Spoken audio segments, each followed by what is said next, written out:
baby! I am a supporter. So ngayon, pupunta tayo sa bukid o sa farm upang mag-harvest ng corn. I-share ko sa inyo kung ano ang mga activities or paano mag-harvest ng corn, ano ang kanilang mga ginagawa when harvesting the corn. I am hoping na samahan niyo ako, and let's go guys!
Farm to harvest the corn. So, tuturuan ko kayo kung paano mag-harvest ng corn.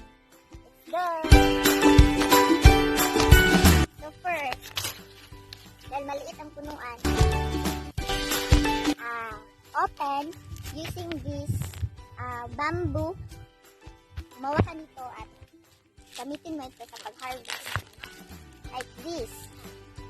So, then after, cut it. And here. So, then next, the other side, cut and open. Then, and here. And separate, then ito na. Then, tayo sa next. Then, open, cut. Then after, pwede po itong gamitin pangkat sa ito.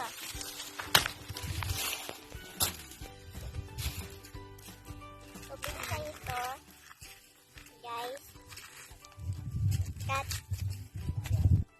and throw. Pwede dito ito, cut, then throw.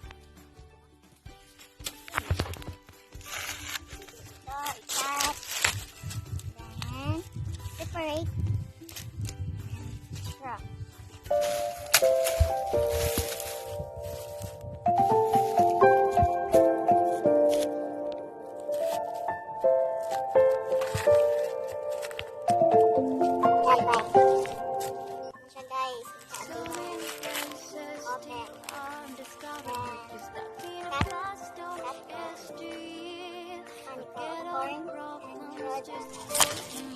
Cut the plant. You should see.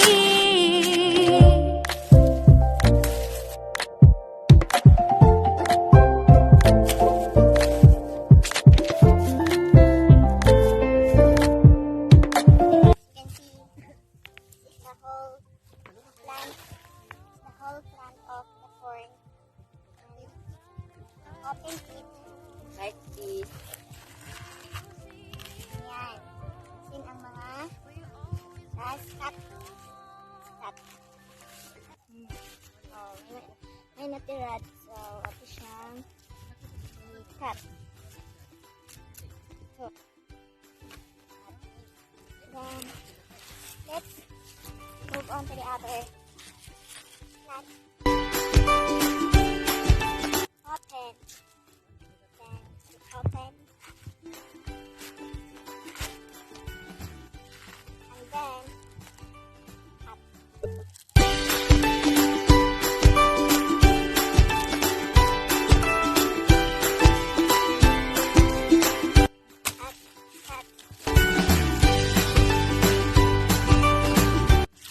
Dito din, pwede din itong i-cut.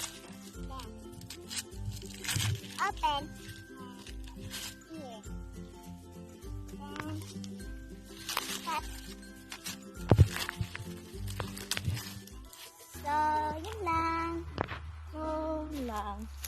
Then doon sila ang mga mananggian.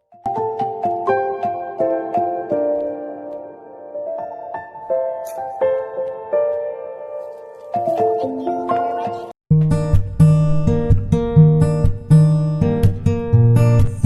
A farmer called an agriculturer is a person engaged in agriculture, raising living organism, planting crops for food or for raw materials. They are called as our hero. Farmers hold the backbone of the cultural system, as it is common knowledge that for a country to progress, the gross domestic product should be reasonable. Agriculture is one of the important part on it. Farmers have great importance in our society.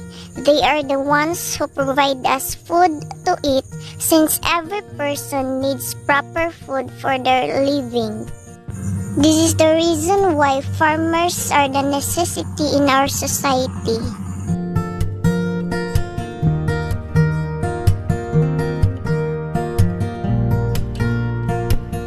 The agricultural system will only run if there are crops being grown and harvested, so this is where farmers come in.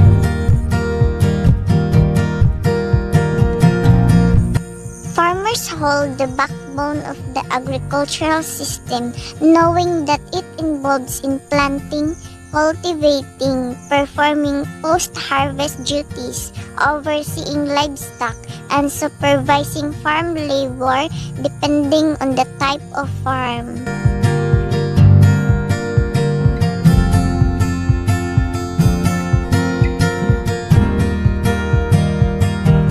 Farmers are the people which are very important in the world. They are the men and women who work in the searing heat and bitter cold to put food on our tables and clothes on our backs. They rise with the sun to tend to crops and stay up late to review accounts.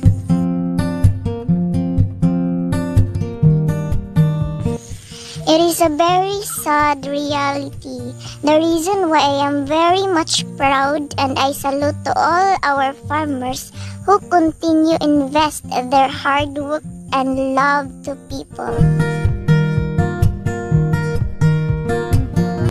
They fight off invasive insects and battles unpredictable weather.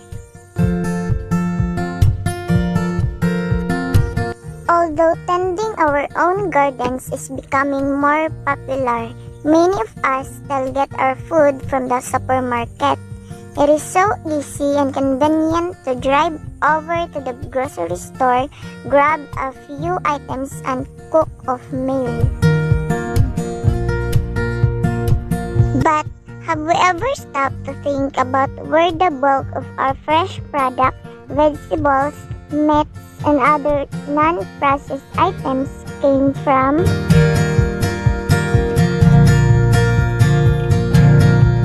Well, this is the largest the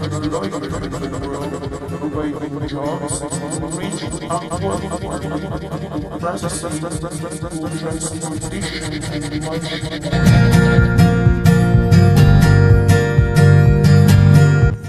Farmers are crucial to our economy and are vital important to us.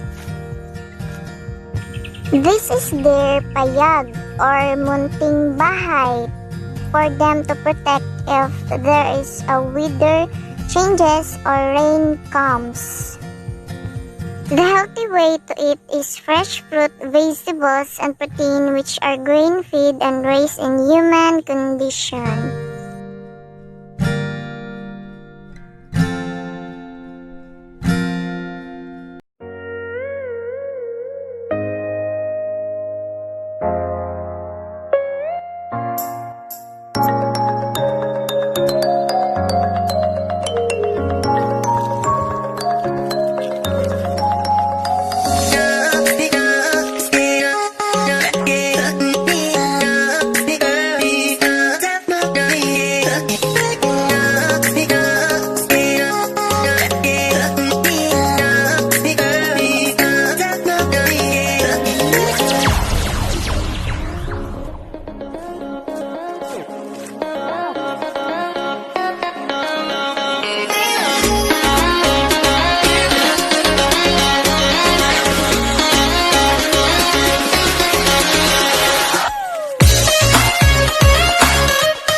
watching.